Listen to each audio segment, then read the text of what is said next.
A billionaire handed his unlimited credit card to a struggling single mother he'd never met before and simply walked away.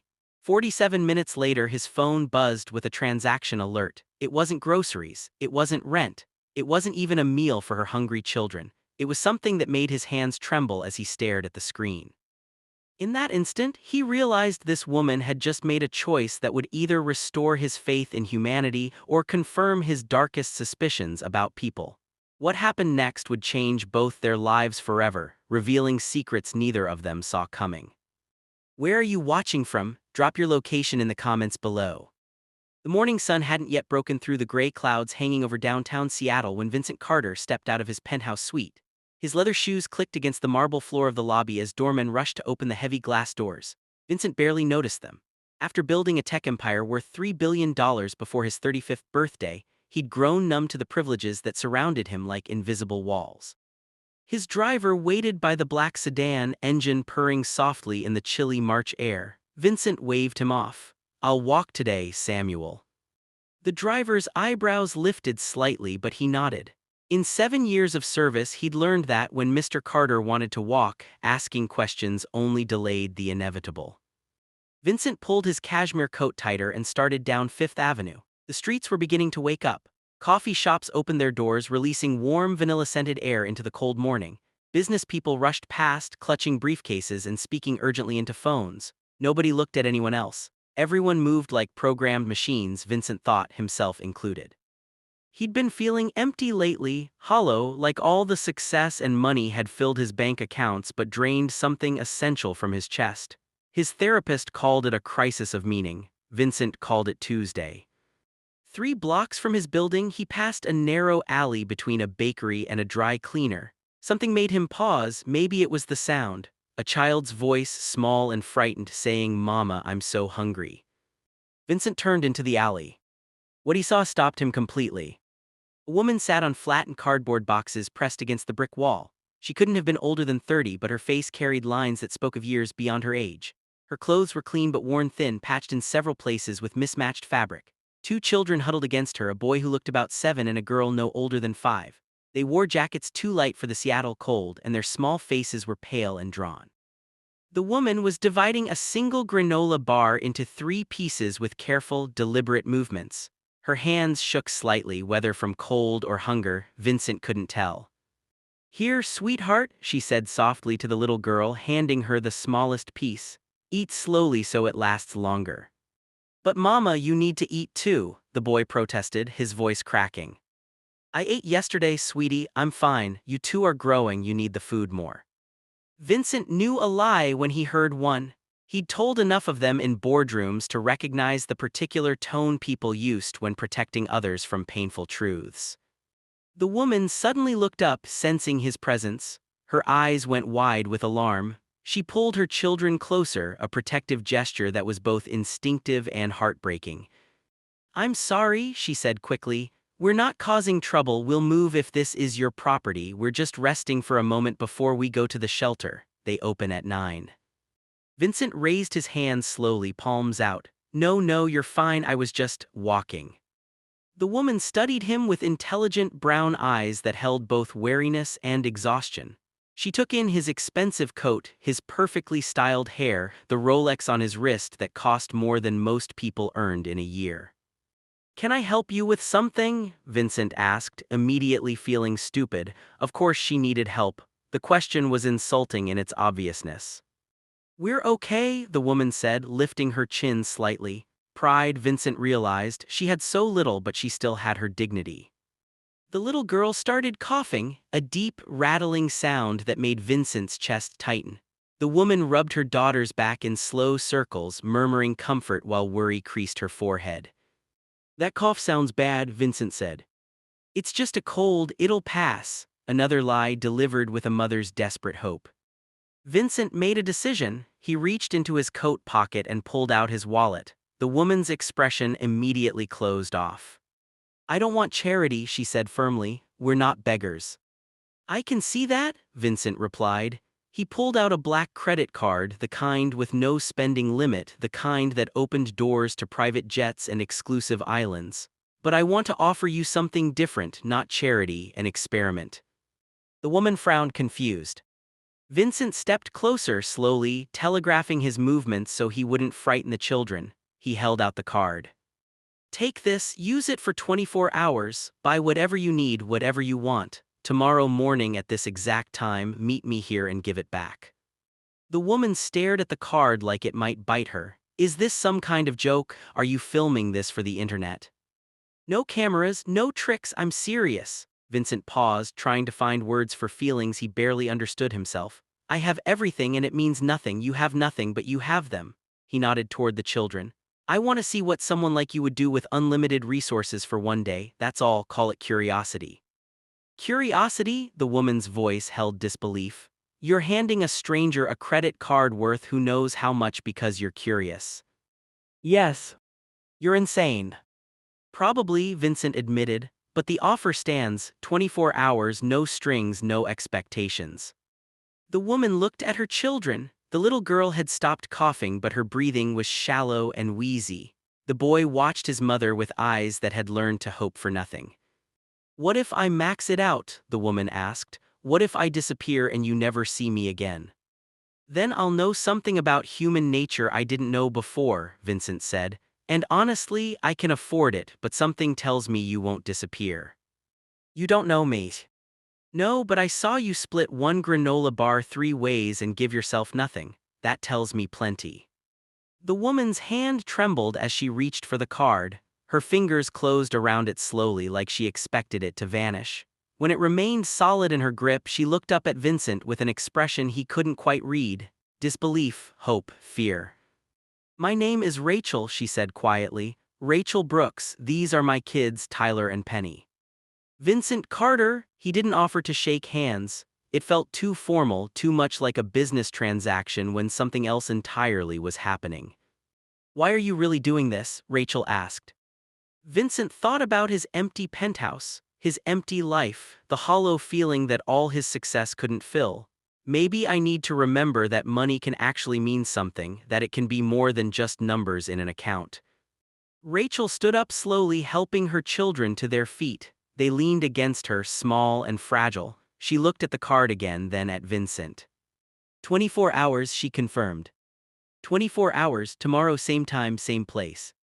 Rachel nodded, then with her children holding onto her worn jacket, she walked out of the alley. Vincent watched them go, 3 small figures disappearing into the morning crowd. He pulled out his phone and checked the credit card account. It was linked to his alerts. Within the hour, he'd know exactly what Rachel Brooks chose to do with unlimited resources. Vincent walked back to his building, but he didn't go inside. Instead, he sat on a bench across the street, watching people pass, waiting for his phone to buzz. 23 minutes later, it did. He looked at the screen. His heart started beating faster. The transaction was for $873, but it wasn't what he expected. Not food, not clothes, not a hotel room. It was a payment to Seattle Children's Hospital. Vincent stood up fast, his mind racing. He pulled up the detailed transaction. The payment was for a doctor's appointment and chest x-ray, emergency visit, patient name, Penny Brooks, age 5. His phone buzzed again. Another transaction, $47 at a pharmacy. Antibiotics, the description said, prescription for pneumonia. Pneumonia, that little girl didn't have a cold, she had pneumonia. And Rachel had known. She'd known her daughter was seriously sick, but she'd had no money to get help. Until now. Vincent sat back down on the bench, staring at his phone. This wasn't what he'd expected. Part of him, some cynical part shaped by years in ruthless business, had expected Rachel to hit up luxury stores, designer clothes, expensive restaurants, maybe a hotel suite. That's what most people would do, right? Grab what they could while they could. But Rachel had used his card to save her daughter's life. His phone buzzed a third time. This transaction made him blink. It was for $5,000. The recipient was something called Harbor Hope Family Shelter. Vincent quickly searched the name. It was a nonprofit organization that provided temporary housing, food, and job training for homeless families. According to their website, $5,000 could house and feed a family of 3 for 2 months while the parents received career counseling and job placement services. Rachel wasn't just thinking about today, she was planning for her family's future. Vincent felt something crack open in his chest, an emotion he hadn't experienced in years. It wasn't pity, it was something deeper, awe maybe, or shame, or both. His phone buzzed again and again. Over the next 2 hours, Vincent watched transaction after transaction appear on his screen. $300 to a food bank, $600 to an organization that provided winter coats to homeless children, $1,000 to a medical debt relief charity that helped families avoid bankruptcy from hospital bills, $800 to a program that provided free tutoring to kids in underserved communities. Rachel wasn't shopping for herself, she was shopping for others. Every transaction was a donation, a payment, a gift to organizations that helped people just like her. Vincent's hands were shaking now, he couldn't stop staring at his phone. This woman who had nothing was giving to those who also had nothing. She could have bought a car, a year's rent, furniture, savings, security for her own family.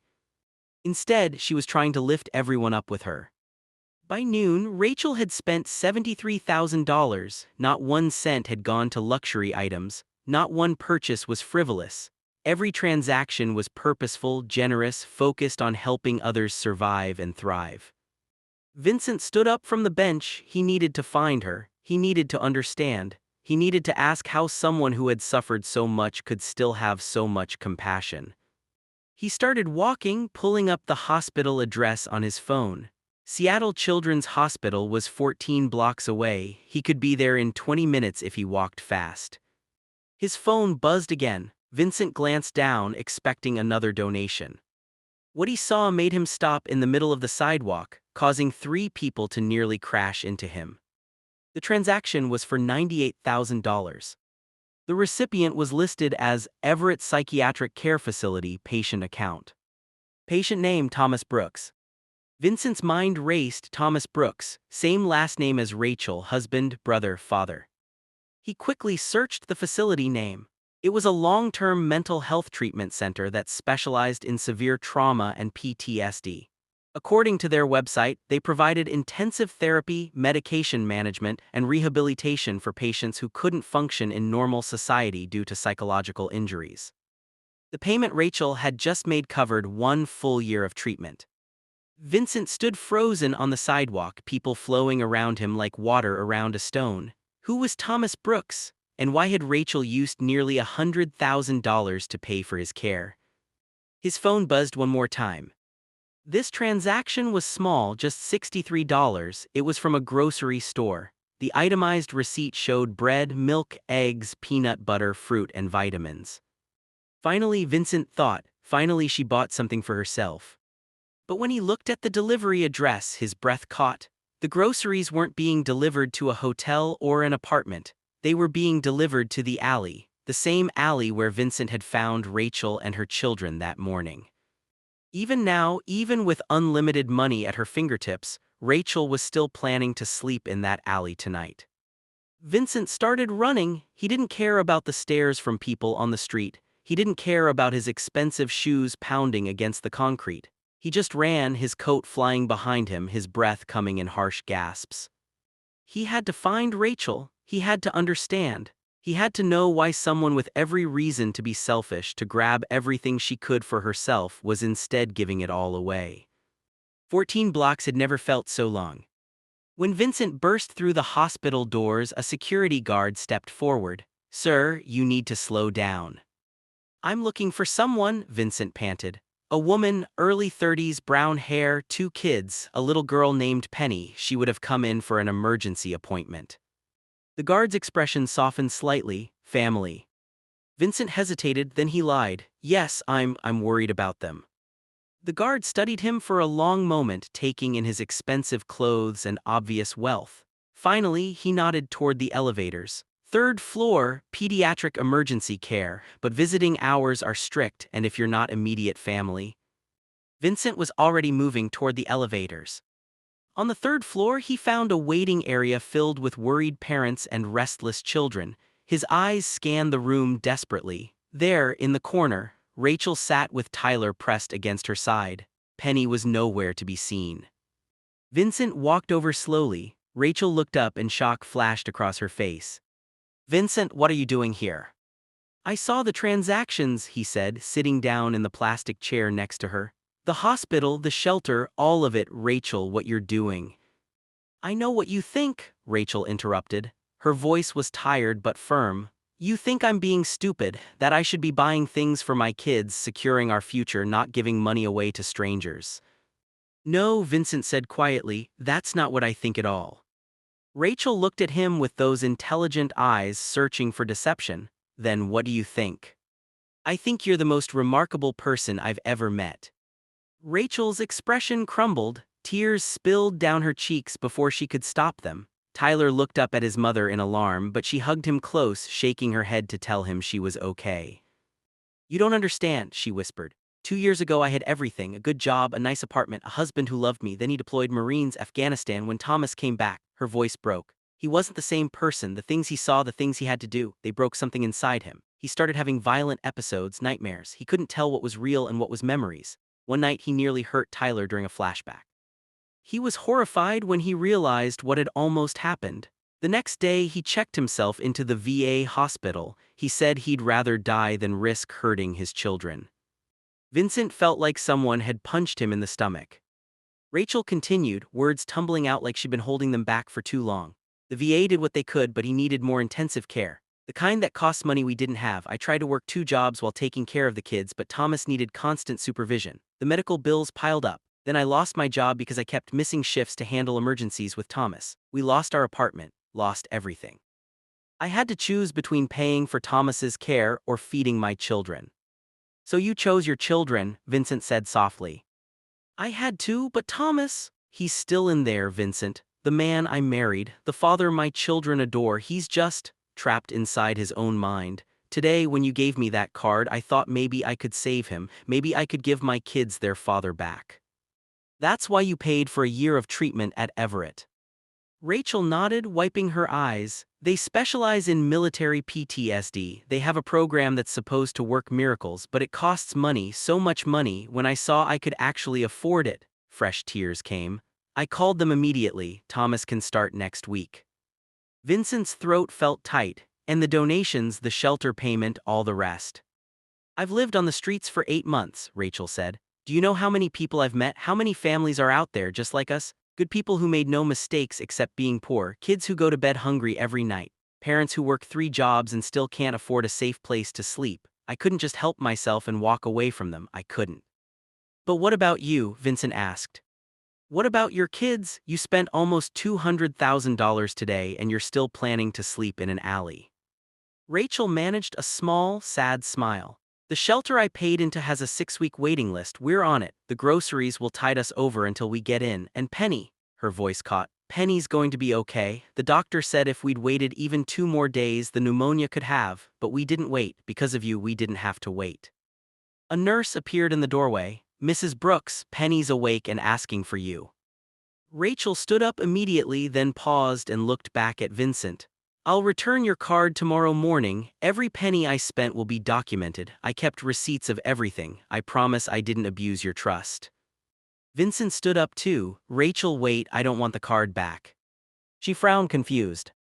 I mean, yes, meet me tomorrow morning like we agreed, but not to return the card, to talk about what happens next, because this, he gestured around the hospital, thinking about all the transactions on his phone. This changes things. You've shown me something I needed to see, and I want to help, really help, not just for 24 hours, for as long as it takes. Rachel stared at him, speechless. Go see your daughter, Vincent said gently. We'll talk tomorrow. Rachel nodded slowly, then hurried after the nurse, Tyler running to keep up with his mother's longer strides. Vincent sat back down in the plastic chair. He pulled out his phone and looked at the transaction history again. Every single purchase told a story. Every donation was a choice to help others instead of helping herself. He thought about his billions, his empty penthouse, the hollow feeling that plagued him every morning. Money had never meant anything real to him because he'd never had to sacrifice to get it. He'd been brilliant and lucky, and dollars had piled up in accounts he barely looked at. But Rachel had nothing, and she'd still found a way to give. That meant something. That meant everything. Vincent started making calls, first to his lawyer, then to his accountant. then to the director of his charitable foundation, an organization he'd started 3 years ago mostly for tax purposes and had barely paid attention to since. By the time the sun set outside the hospital windows, Vincent had restructured his entire foundation. The mission was now clear: help families like Rachel's, provide emergency funds for medical care, housing, job training, partner with organizations that serve the homeless, create pathways out of poverty that didn't involve luck or charity but real, sustainable change. And he wanted Rachel to help run it. Who better to design programs for the homeless than someone who'd lived through it? Who better to understand what families truly needed than a woman who'd sacrificed everything for her children and her husband? His phone buzzed, another transaction from Rachel. Vincent looked at the screen and smiled despite himself. $79, children's bookstore, 3 books purchased. Even now, Rachel was thinking about her children's education, about filling their minds with stories and wonder even while they lived on the streets. Vincent stood up and walked to the hospital window. The city spread out below him, millions of lights turning on as darkness fell. How many people down there were like Rachel? Good people, fighting people who just needed one chance to change their story. Tomorrow morning he'd offer Rachel that chance, not out of pity, not out of charity, but out of respect for the most compassionate person he'd ever encountered. His phone buzzed again. Vincent looked down, expecting another transaction. Instead, it was a text message from an unknown number. The message said, "This is Rachel. The nurse gave me your number from the emergency contact form. I need to tell you something before tomorrow, something about why I'm really doing this. Can we talk tonight?" Vincent's heart started racing. He typed back immediately, "Yes, where and when." The response came seconds later. "The hospital cafeteria, 20 minutes, but come alone. What I need to tell you, it changes everything." Vincent stared at the message. What could Rachel possibly need to say that changed everything? Hadn't she already revealed her entire story? He headed toward the elevators, his mind spinning with possibilities. Nothing could have prepared him for what Rachel was about to tell him. Nothing could have prepared him for the truth. Vincent pushed through the hospital cafeteria doors exactly 20 minutes later, his heart pounding in a way that had nothing to do with physical exertion. The cafeteria was mostly empty at this hour, just a few exhausted doctors grabbing late dinners and a janitor mopping the far corner. Rachel sat at a table by the window, her hands wrapped around a cup of coffee she hadn't touched. Tyler and Penny were nowhere to be seen, and Vincent felt a flutter of concern before Rachel looked up and seemed to read his mind. "They're asleep in Penny's room," she said quietly. "The nurse said it was fine for Tyler to stay with his sister tonight. They need each other right now."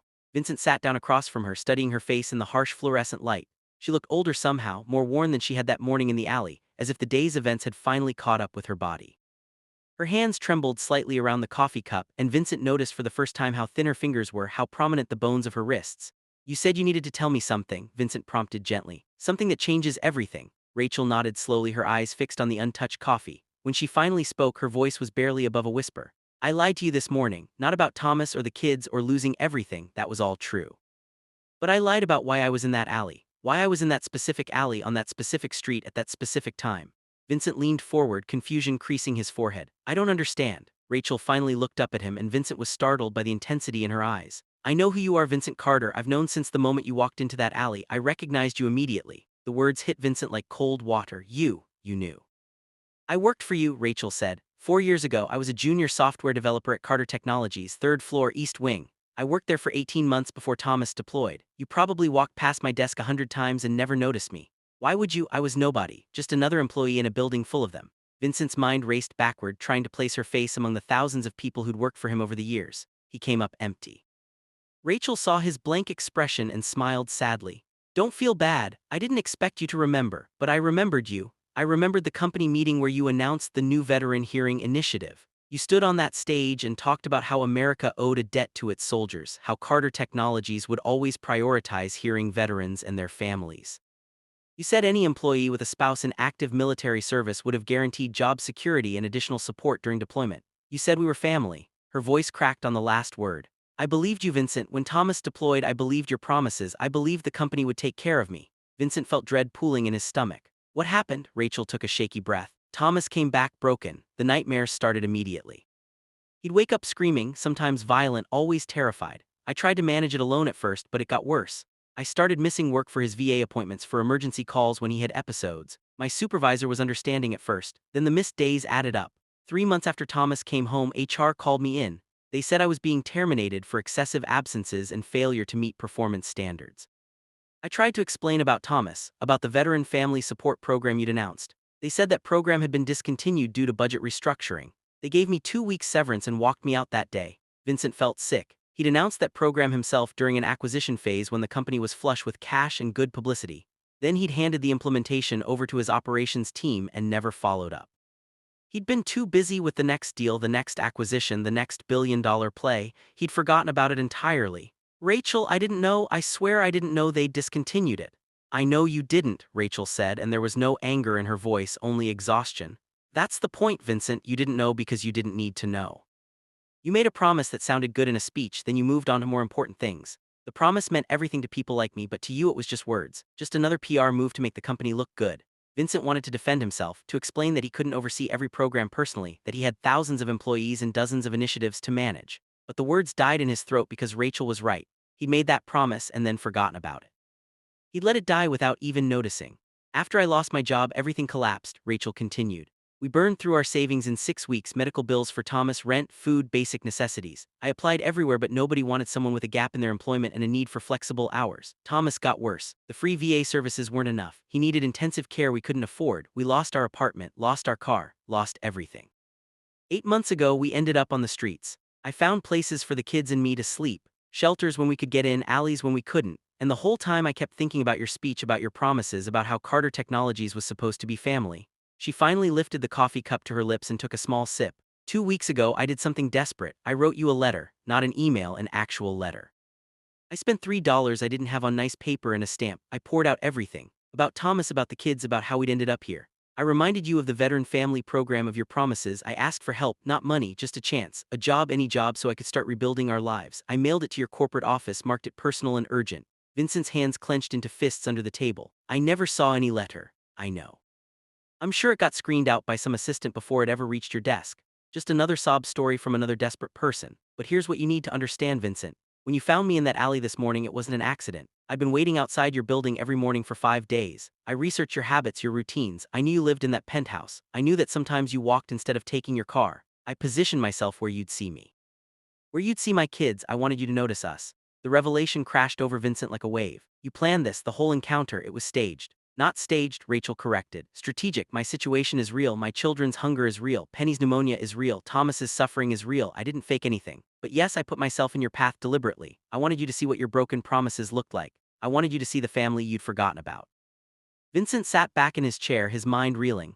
Everything he'd thought about the morning's encounter was shifting, reforming into a different shape. And the credit card, when I offered it, what did you think? I thought it was the universe giving me one chance to make you understand, Rachel said. One chance to show you that people like me aren't poor because we're stupid or selfish or lazy. We're poor because the system is rigged against us. Because people like you make promises and break them without consequences. Because when you're at the bottom, one mistake, one sick child, one broken spouse can destroy everything, and there's no safety net to catch you. She set down the coffee cup with careful precision. So yes, I took your card, and yes, I used it exactly the way I did on purpose. I could have bought myself security. I could have disappeared with enough money to start over. But I wanted you to see what I'd do with resources. I wanted you to see that given the chance, people in poverty don't just take, we give, we share. We lift each other up because we know what it's like to be down. I wanted you to see your money being used for good, real good, not just tax write-offs and charity galas where rich people congratulate themselves for caring. Vincent felt tears burning behind his eyes, an emotion he couldn't quite name swelling in his chest. It was shame, yes, but also something else. Admiration, respect. Maybe even awe. You manipulated me, he said slowly. You manipulated me into seeing the truth, into feeling something real. Does that make you angry? Rachel asked. No, Vincent said, and realized he meant it. No, it makes me grateful. You could have exposed me. You could have gone to the media with your story, turned it into a scandal about the billionaire who breaks promises to veterans' families. You could have destroyed my reputation. I thought about it, Rachel admitted. But revenge wouldn't feed my children. It wouldn't heal Thomas. I needed something more practical. I needed you to actually care, not just to protect your image. That's why I did it this way. I gambled that if you saw us, really saw us, you might remember why you made those promises in the first place. I gambled that somewhere under all that wealth and privilege there was still a human being who could feel something. Vincent stood up abruptly, his chair scraping against the linoleum floor. Rachel tensed, clearly unsure if she'd pushed too far, but Vincent walked around the table and did something that surprised them both. He sat down next to her instead of across from her. I'm going to tell you something now, Vincent said. Something I've never told anyone except my therapist. My father was a factory worker. My mother cleaned houses. We lived in a two-bedroom apartment with holes in the walls and heat that only worked half the winter. I was 8 years old when my father got injured on the job, crushed his hand in a machine. The factory fired him instead of paying his medical bills, said he'd violated safety protocols even though everyone knew the machine had a defect the company didn't want to fix. We went from poor to desperate overnight. He paused, remembering the cold apartment, his mother crying at the kitchen table, the shame of free lunch tickets at school. I was smart, good at math and computers. I got scholarships, worked 3 jobs through college, built my first company from nothing. By the time I was 30, I had more money than my parents made in their entire lives combined. I swore I'd be different. I swore I'd remember where I came from. I swore I'd build a company that took care of people. Vincent's voice grew thick, but somewhere along the way I forgot. The money piled up and the struggles faded and I became exactly what I hated. I made promises I didn't keep. I announced programs I didn't follow through on. I walked past people like you every single day and didn't see them because I'd trained myself to look away. Because looking meant remembering and remembering hurt. He turned to face Rachel directly. You didn't manipulate me. You reminded me. You reminded me of my father's crushed hand and my mother's tears and the 8-year-old boy who swore he'd be different. You reminded me what money is actually for. Not for collecting or displaying or using to keep score, but for changing lives, for keeping promises, for being the safety net I wished existed when my family fell. Rachel's eyes were shining with tears. Vincent, I'm sorry, I didn't know about your family. I didn't mean to bring up painful memories. Don't apologize, Vincent said firmly. This is exactly what I needed. You gave me a gift today, Rachel. You gave me a purpose, something real to do with all this meaningless wealth. He pulled out his phone and opened his banking app. I want to show you something. He turned the screen toward Rachel. Her eyes widened as she saw the numbers. Is that my net worth? Vincent confirmed. $3.7 billion. Do you know what that number means to me? Nothing. It's just abstract digits. It doesn't make me happy. It doesn't make me feel accomplished. It just sits there, growing bigger through investments I don't even pay attention to, while people like you and Thomas and your children suffer because of broken promises I made and forgot. He opened a new screen showing the charitable foundation he'd reorganized that afternoon. This is real now, not a tax shelter, not a publicity tool, a real foundation with a real mission, to help families like yours, to keep the promises I should have kept years ago, and I want you to run it. Rachel stared at him. What? You heard me. I want you to be the director of the Carter Family Foundation. I want you to design the programs, choose the initiatives, decide how the money gets spent, because you know what families need. You've lived it. You understand poverty in a way I never can, no matter how much I remember my childhood. You know what real help looks like versus meaningless charity. Vincent, I can't. I don't have the credentials. I don't have experience running a foundation. I'm homeless. You're the person who took unlimited resources for 24 hours and used them to help others instead of yourself, Vincent interrupted.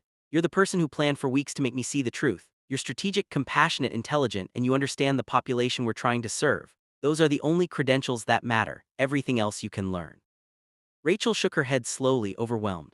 This is crazy. This morning I was sleeping in an alley. Now you're offering me a job running a foundation. Not just any job, Vincent said. A salary of $200,000 a year to start, full benefits including the best health insurance available, housing allowance, childcare support, and a personal budget to get you and your family back on your feet immediately, not as charity, as an advance on your salary. You'll earn every penny. He stood up and held out his hand. I'm not asking you to trust me, Rachel. I know I haven't earned that. I'm asking you to take a chance. The same kind of chance you took when you put yourself in my path this morning. The same kind of chance I took when I gave you my credit card. We both gambled on each other today. Let's see where it leads. Rachel stood up slowly, staring at his outstretched hand. And Thomas, what about Thomas's treatment? Already arranged, Vincent said. I called Everett Psychiatric Care this afternoon. The payment you made secures his spot in their program, but I added a provision. The foundation will cover any costs beyond that initial year. 2 years, 5 years, however long it takes for him to heal. Your husband served this country. The absolute least I can do is make sure he gets the care he deserves. Rachel's face crumpled. She covered her mouth with both hands, her body shaking with silent sobs. Vincent waited, letting her process, giving her space for the emotion to flow. Finally, Rachel lowered her hands. Why are you doing all this? Is it guilt? Partly, Vincent admitted. But mostly it's hope. Hope that I can become the person I thought I was. Hope that my money can mean something real. Hope that I can keep the promises I made. You gave me that hope today, Rachel. You showed me it's not too late to change. That's worth more than all the billions in my account. Rachel wiped her eyes with the back of her hand. Then slowly she reached out and took Vincent's hand. Her grip was firm despite the trembling. Okay, she whispered. Okay, I'll try. I'll probably mess up. I'll probably make mistakes, but I'll try. That's all anyone can do, Vincent said. He felt lighter somehow, like something heavy he'd been carrying for years had finally been lifted. Now let's talk logistics. You and the kids obviously can't sleep in that alley tonight. I own a furnished apartment building 3 blocks from here. It's where I house visiting executives. The units are empty right now. I'm going to set you up in a 3-bedroom on the 4th floor. Fully furnished, fully stocked kitchen, everything you need. Vincent, that's too much. It's your housing allowance, Vincent said, part of your compensation package. You'll need somewhere stable to live while you're working for the foundation. Consider it done. Rachel nodded slowly, still looking overwhelmed. What about the credit card? Do you want it back now? Vincent thought about it. Keep it for the rest of the 24 hours. You've still got about 9 hours left. If there's anything else you need, anything at all, use it. Tomorrow morning we'll meet as planned, but not to end this, to begin the next chapter. He pulled out a business card and wrote an address on the back. This is the apartment building. The doorman's name is Marcus. I'm calling him right now to expect you. Get your kids and go there tonight, rest, sleep in an actual bed. Tomorrow we start rebuilding, not just your life, mine too. Rachel clutched the business card like it was a life preserver. I don't know how to thank you. Thank me by succeeding, Vincent said. Thank me by helping other families like yours. Thank me by proving that my faith in you isn't misplaced. He started to walk away, then paused and turned back. And Rachel, thank you for having the courage to stand in that alley. For taking the risk, for showing me what I'd forgot. You saved me today just as much as I saved you. Vincent left the cafeteria, his footsteps echoing in the quiet hospital corridor. As he walked toward the elevators, he pulled out his phone and made a series of rapid calls.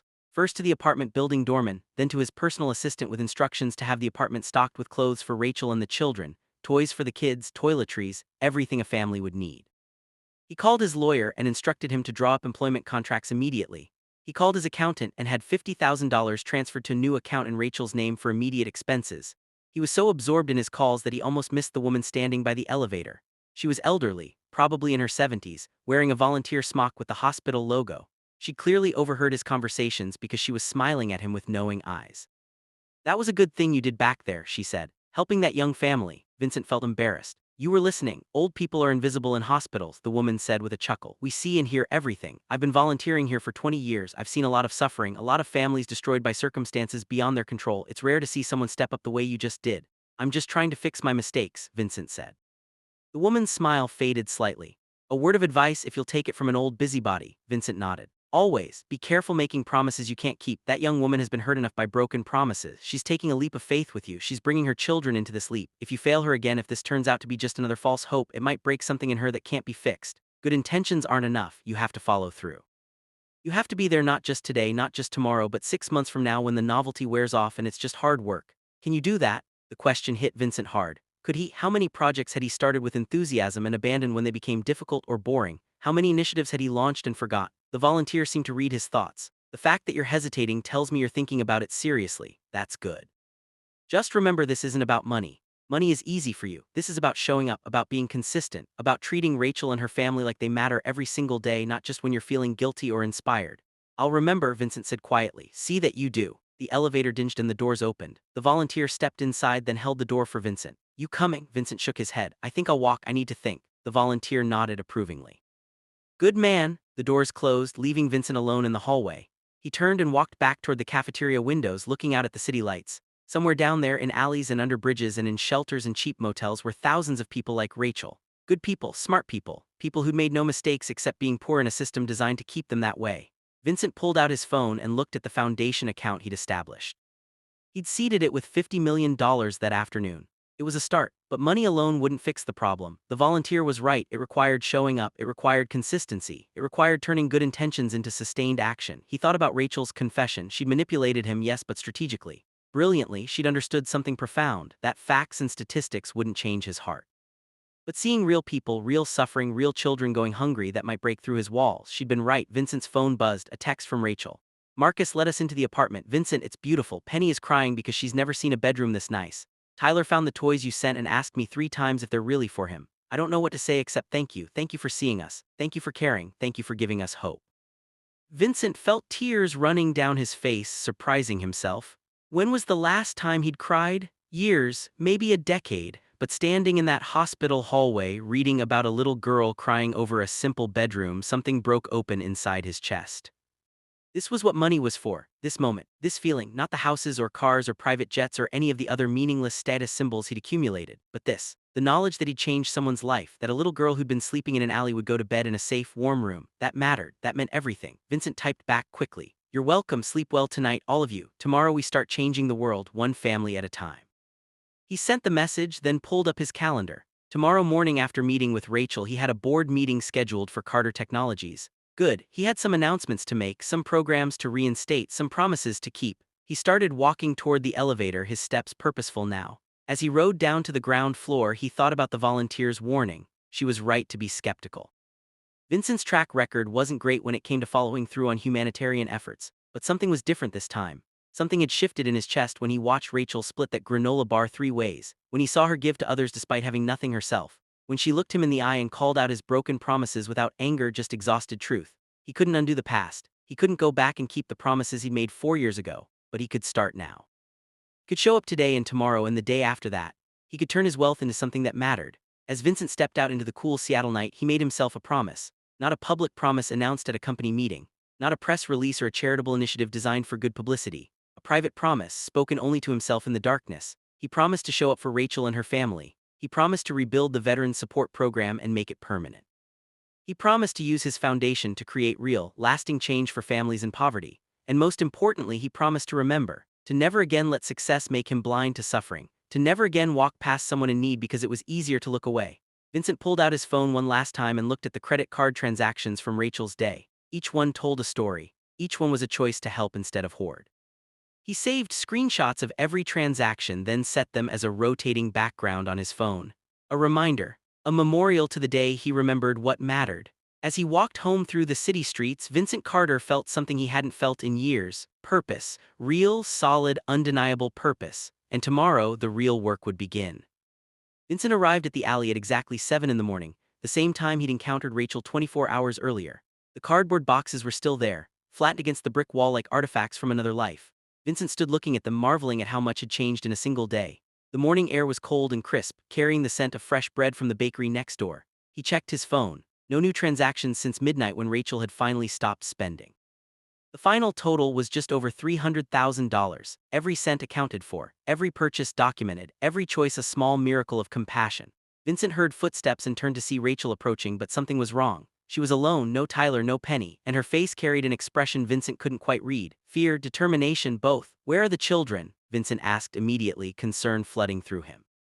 Rachel stopped a few feet away, her hands shoved deep into the pockets of a new coat Vincent had sent to the apartment. "They're safe. They're with a social worker at the apartment. I needed to come alone because we need to talk, really talk, and I couldn't do it with them there." Vincent's heart started beating faster. Something was wrong, very wrong. "Rachel, what's going on? Did something happen at the apartment? Are you okay?" Rachel pulled her hands from her pockets. In her right hand was Vincent's black credit card. In her left hand was a folded piece of paper. She held them both out toward him. "I need to give these back, both of them, and I need to tell you the complete truth, not the version I told you yesterday, the whole truth." Vincent took the items slowly, his mind racing. "What are you talking about? You told me the truth yesterday, about working for me, about Thomas, about everything." "I told you part of the truth," Rachel said, her voice steady but strained. "The parts that made me look sympathetic, the parts that would make you feel guilty enough to help. But there's more, things I left out because I was afraid you'd walk away if you knew." She took a deep breath. "That piece of paper is a background check. Your people ran it last night when they were preparing my employment contracts. I know they did because the social worker who came to check on the kids this morning told me. She said it was standard procedure for anyone working with your foundation. She said the results had flagged some concerns and that she needed to verify the children's safety before the contracts could be finalized." Vincent unfolded the paper with trembling hands. It was indeed a background check, stamped with his company's security firm logo. His eyes scanned down the page, looking for whatever Rachel was afraid of him finding. Then he saw it, a criminal record, Rachel Marie Brooks. Arrested 3 years ago. Charge embezzlement, amount $47,000. Employer Carter Technologies, status charges dropped, case sealed. Vincent looked up slowly. "You stole from my company." Rachel's eyes filled with tears, but she didn't look away. "Yes, 3 years ago before Thomas deployed, I was desperate. My mother had stage 4 cancer and the insurance wouldn't cover her experimental treatment. It cost $50,000. I didn't have it. I couldn't get a loan. I couldn't let her die without trying everything. So I manipulated some expense reports, created fake vendor accounts, siphoned money over 6 months. I told myself I'd pay it back. I told myself it wasn't really stealing if I planned to return it, but it was stealing. I knew it then and I know it now." Vincent felt like the ground was tilting under his feet. "The charges were dropped. Why?" "Because I got caught after I'd taken $47,000. Your internal audit team found the discrepancies, but before they could press charges, my mother died. The cancer took her in 3 weeks. She never even got the treatment because by the time I'd stolen enough money, it was too late. The doctors said she was too weak to survive the procedure." Rachel's voice broke, but she kept going. "Your head of security at the time was a man named Donald Price. He came to my apartment to confront me. I was a mess. I just buried my mother. Thomas was about to deploy. I had Tyler and baby Penny. Donald saw all that. He saw a desperate woman who'd made a terrible choice for understandable reasons. He made me a deal. He said if I resigned immediately, if I paid back every cent I could manage, and if I agreed to never work in finance or tech again, he'd recommend the charges be dropped and the case sealed. He said you'd never even know about it because it would be handled at his level." Vincent remembered Donald Price. A gruff former police detective who'd run security for 5 years before returning to Arizona. A man Vincent had trusted completely. Did you pay it back? Vincent asked. Every cent, Rachel said. It took me 18 months. I worked 3 jobs. I sold everything we owned that had value. I went into debt with payment plans, but I paid it back. Donald verified it before he retired. Then he sealed the file and I thought it was over. I thought I could move on. Then Thomas deployed and came back broken and everything fell apart anyway. She wrapped her arms around herself, looking small and vulnerable in the cold morning light. Yesterday, when I told you I work for Carter Technologies, I didn't lie. When I told you about losing my job after Thomas came home, that was true too. But I left out the part where I'd already been essentially blacklisted from finance and tech. I left out the part where I was already damaged goods in the industry. I let you think I was just an unlucky employee betrayed by broken promises. But the truth is more complicated. I betrayed you first. I stole from your company. And yesterday, when I took your credit card, when I spent your money, I did it knowing you had no idea who I really was. Vincent looked down at the credit card in his hand, then at the background check. His mind was spinning, trying to process this new information, trying to figure out how it changed things. Rachel kept talking, words spilling out like she'd been holding them back for too long. I've spent the last 3 years trying to atone for what I did, trying to be better, trying to prove to myself that I'm not a thief, but maybe I am. Maybe once you cross that line, you're always a thief. Maybe that's why everything fell apart. Maybe it's karma. She laughed bitterly. Yesterday I stood in that alley and I manipulated you. I positioned myself in your path. I made sure you saw my hungry children. I used your guilt and your compassion to get what I wanted. And yes, I spent your money on good things. I helped people. I got penny medical care. I paid for Thomas's treatment. But I did it all while hiding who I really was. So what does that make me? A Robin Hood or just another con artist? Vincent stood silent, the weight of her confession settling over him like a heavy blanket. Rachel wiped her eyes roughly. The social worker is waiting for me to come back. She said she needs to complete her safety assessment before finalizing anything. She didn't say it directly, but I could tell she was concerned about my background, about whether someone with a theft conviction should be running a foundation with access to millions of dollars. And she's right to be concerned. You should be concerned too. She stepped backward, putting distance between them. So I'm giving you an out, Vincent. I'm giving you the truth you deserved from the beginning. You can walk away now. You can cancel the job offer. You can take back the apartment and the promises. I'll understand. The kids and I will figure something out. We always do, but I won't let you make decisions about your foundation based on lies. I won't let you trust me with your money and your mission without knowing exactly who you're trusting. Vincent looked at the woman standing before him. Rachel Brooks, former employee, former thief, current homeless single mother, strategic manipulator, compassionate giver.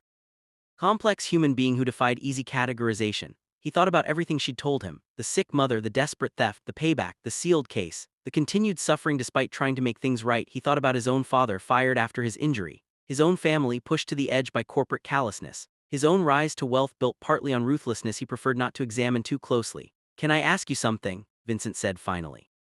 Rachel nodded, her body tense. If you could go back, if you could face that choice again with your mother dying and the treatment available and no money to pay for it, would you still steal the money? Rachel didn't hesitate. Yes, without question, I'd steal it again. I'd steal 10 times as much if it meant even a chance to save her. Does that make me a bad person? Probably. But I won't lie and say I regret trying to save my mother's life. Vincent nodded slowly. And yesterday, when you positioned yourself in that alley, when you manipulated me into seeing you, if you could do it over, would you do it differently? This time Rachel hesitated. I don't know, part of me says I should have been honest from the start, but the realistic part knows you would never have listened to my whole story. You would have walked past like you walked past hundreds of other homeless people. The manipulation worked, the honesty might not have. So I guess I'd probably do it the same way, even knowing it was morally questionable. At least you're honest about being dishonest, Vincent said, and despite everything, he felt a small smile tugging at his lips. Rachel looked confused. You're not angry. Oh, I'm angry, Vincent said. I'm furious, not at you, at the situation, at the system that forced you to choose between your mother's life and your integrity. At my company for failing you twice. Once when we discontinued the veteran support program and once when we blacklisted you instead of helping you through a crisis.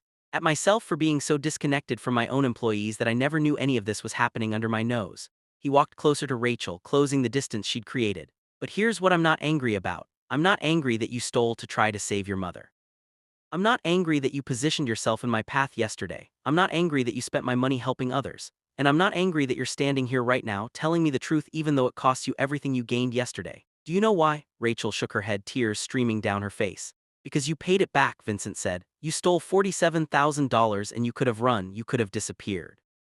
You could have let the case go to court and maybe gotten off with probation.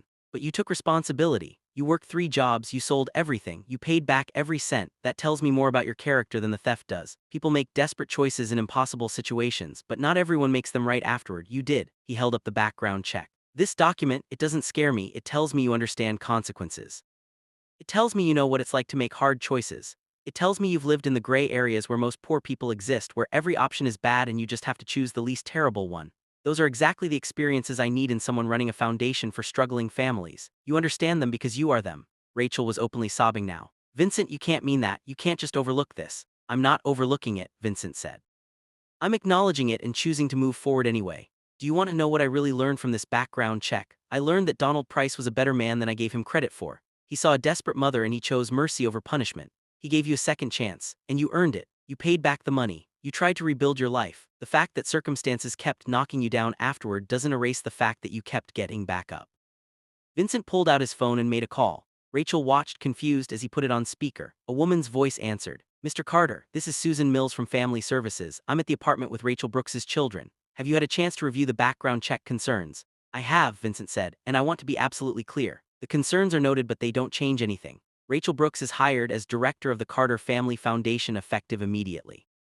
Please proceed with finalizing all arrangements for her and her children. The apartment is theirs for as long as they need it. And Susan, add a note to the file that Rachel's background actually makes her more qualified for this position, not less. She understands the populations we're serving because she's lived their experiences. That's an asset, not a liability. There was a pause on the other end. Sir, are you certain? Foundation directors typically have access to significant funds and, I'm certain, Vincent interrupted.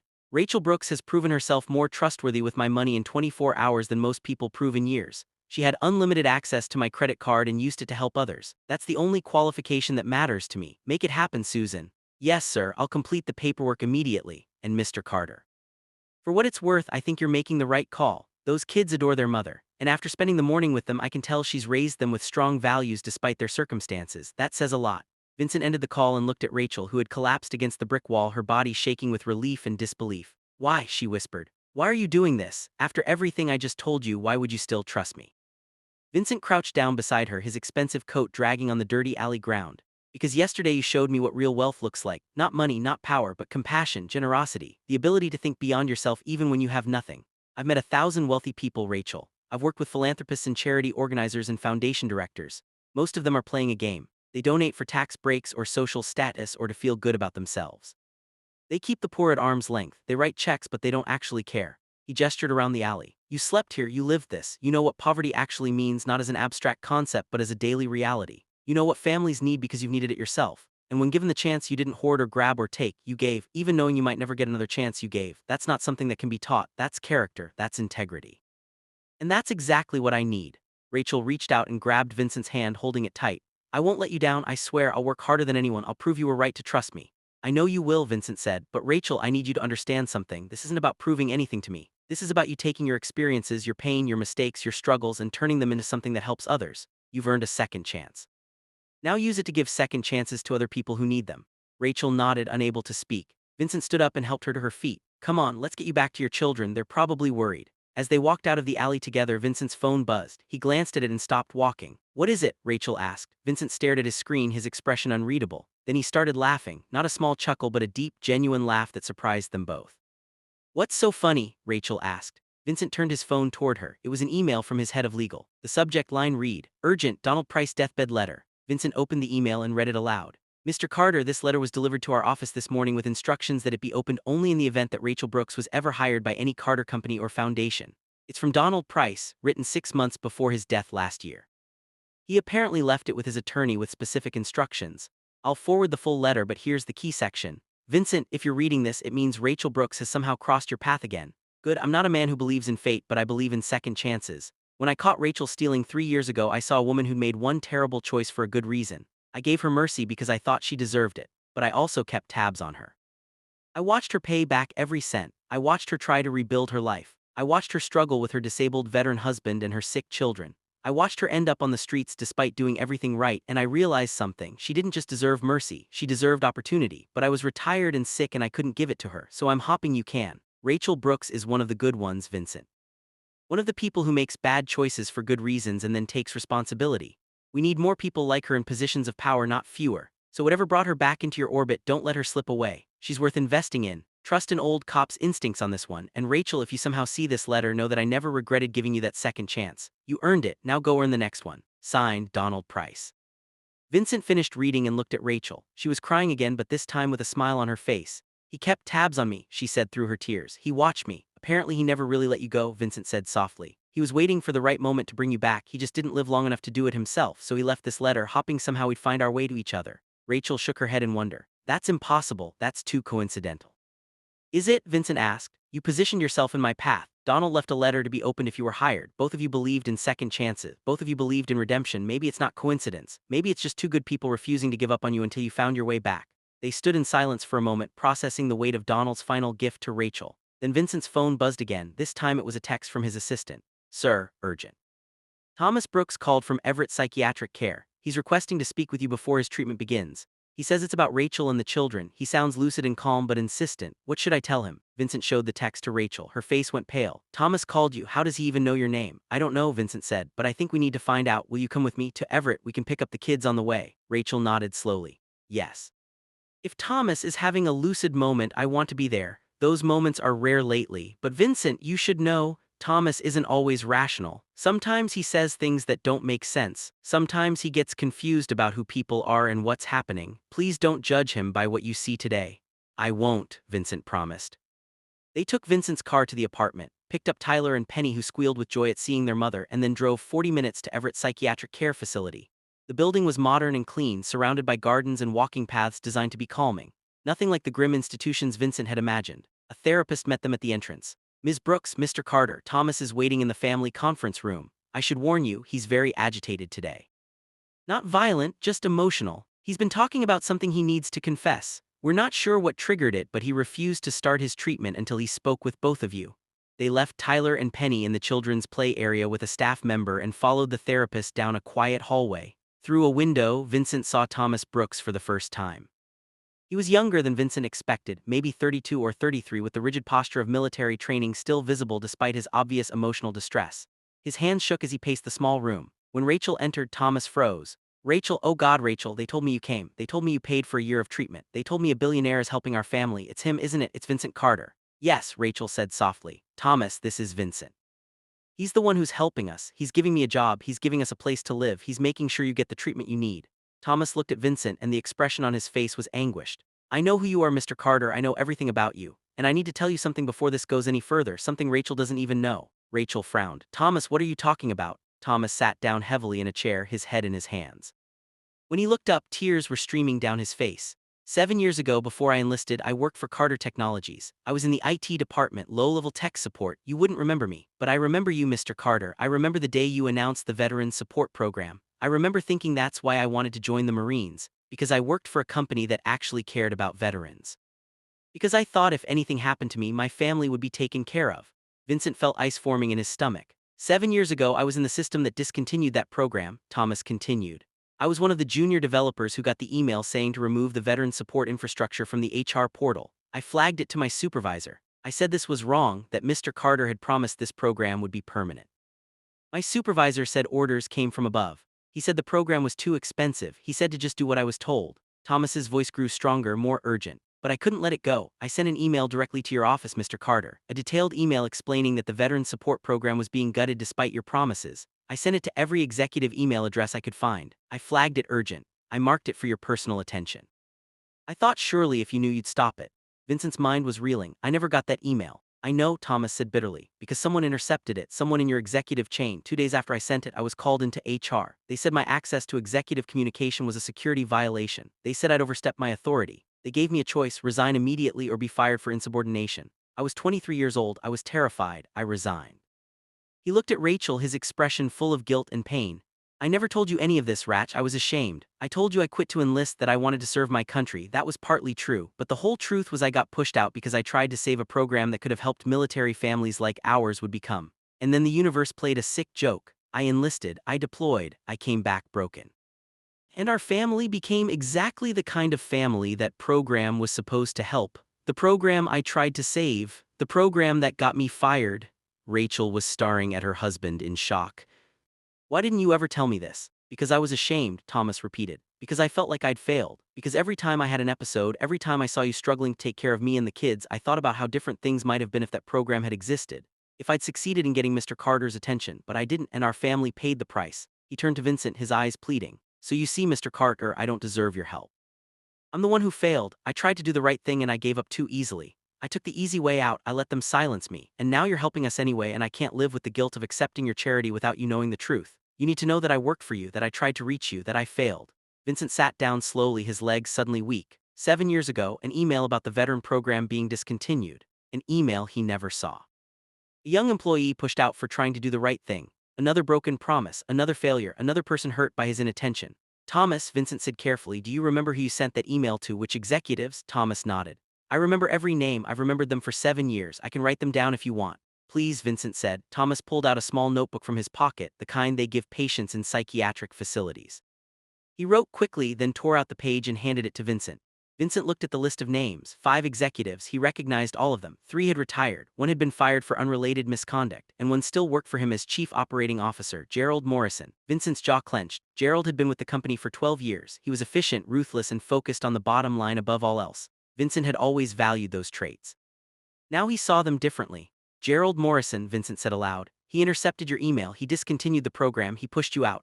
I can't prove it, Thomas said. I have no evidence. The email was probably deleted years ago, it's just my word against his. But yes, I believe Gerald Morrison decided the veteran program was too expensive and eliminated it without your knowledge. When I tried to alert you, he shut me down.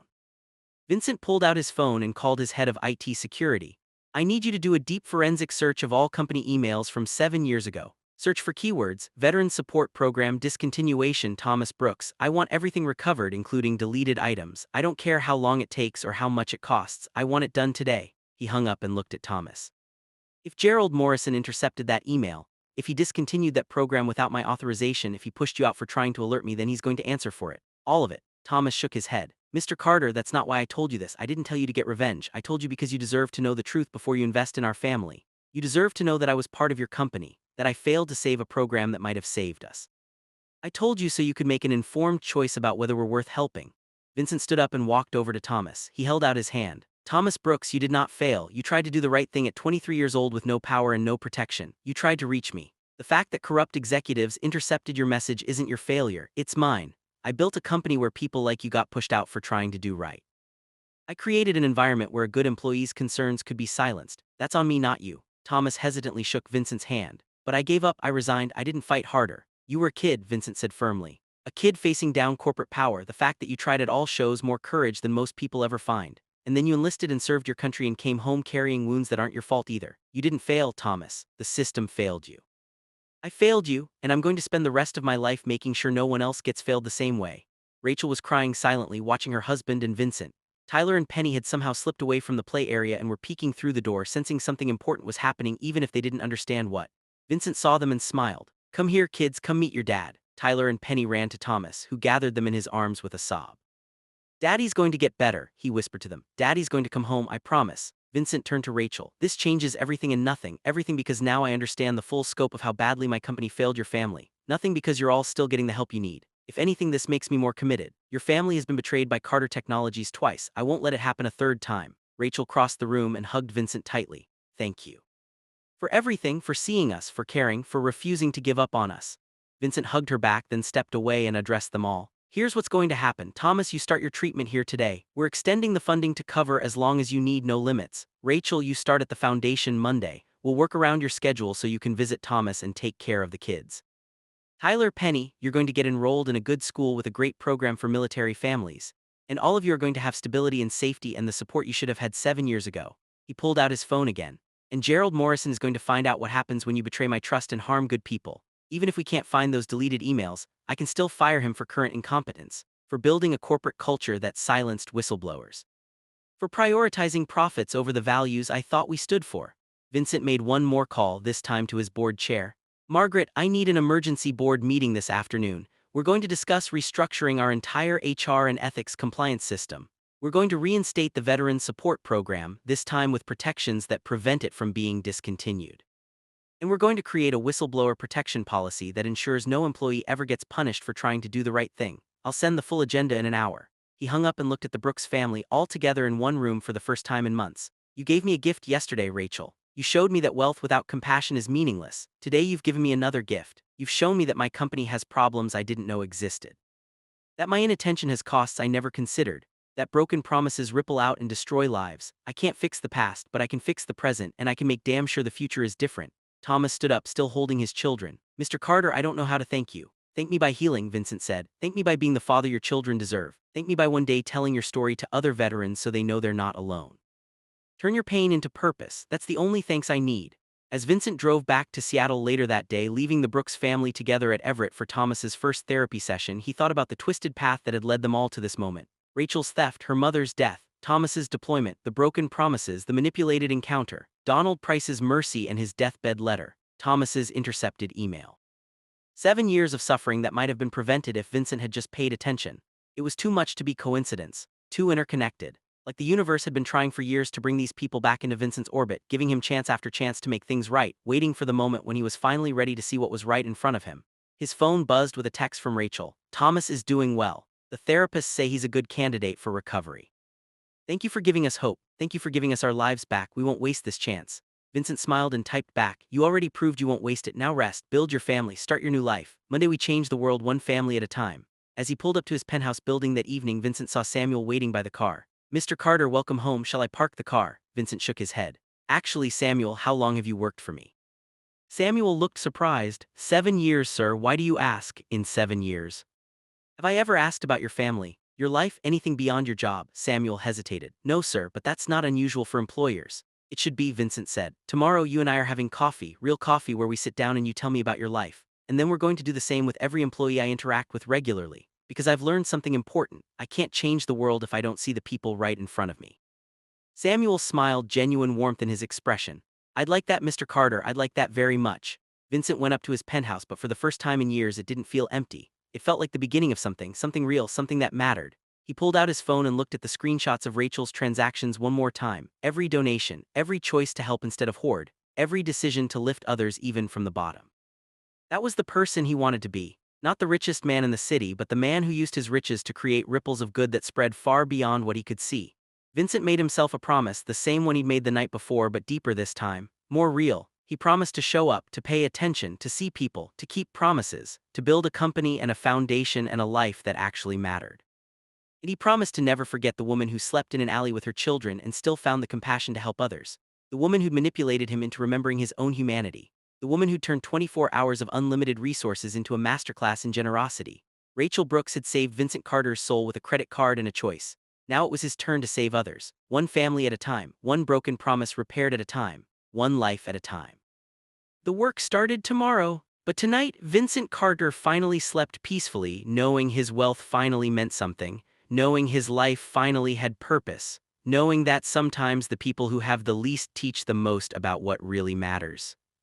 Don't forget to subscribe to this channel to support our growth. Leave a comment below telling us what you learned from Rachel's story. How would you have used that credit card? What does real generosity mean to you? Share your thoughts and let's build a community of people who believe in second chances and the power of compassion. Hit that notification bell so you never miss our next powerful story. Thank you for watching, and remember, wealth isn't measured by what you have but by what you give. The end.